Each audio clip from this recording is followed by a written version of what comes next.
नवाब साहब, हम देख रहे हैं आप काफी देर से इस मछली घर को देखकर किसी गहरी सोच में मुब्तला हैं। क्या सोच रहे हैं? बेगम जान, हम सोच रहे थे कि हमारी जिंदगी भी कुछ इस मछली घर में पड़े इस कछुए जैसी है। वो कैसे? जब हमने इस कछुए को इस मछली घर में पनाह दी थी तो ये एकदम अकेला और तन्हा था, जिसकी वजह से ये बिल्कुल सुस्त और ढीला ढाला रहता था। ठीक उसी वक्त हम भी कुंवारे, अकेले और तन्हा थे, और हम भी बिल्कुल सुस्त और ढीले ढाले रहते थे। फिर एक दिन हमने एक मछली को इस मछली घर में इस कछुए के साथ पनाह दी, और उस मछली की वजह से इस कछुए के अंदर चुस्ती फुर्ती आ गई और ये पहले से ज्यादा खुशहाल रहने लगा। यही देखकर हमने भी आपसे निकाह कर लिया और हमारे अंदर भी चुस्ती फुर्ती आ गई और हम भी खुशहाल रहने लगे।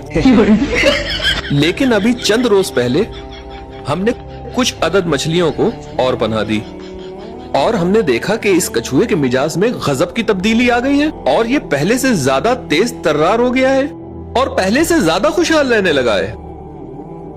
तो हमारे कहने का मतलब ये है कि अगर हमारी जिंदगी में भी 2-4 मछलियां इसी तरह आ जाएं, तो क्या पता हम भी और ज्यादा तेज तर्रार हो जाएं और ज्यादा खुशहाल रहने लगे। समझ रही हैं ना आप बेगम जान?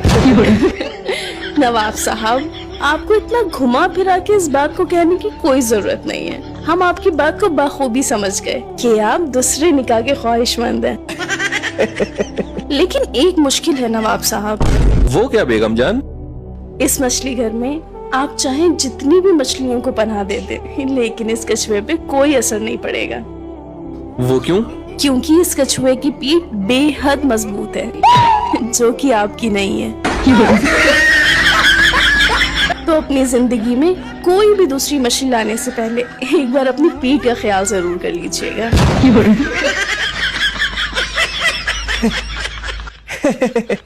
बेगम जान, आपकी भी हमारी तरह मजाक करने की आदत है।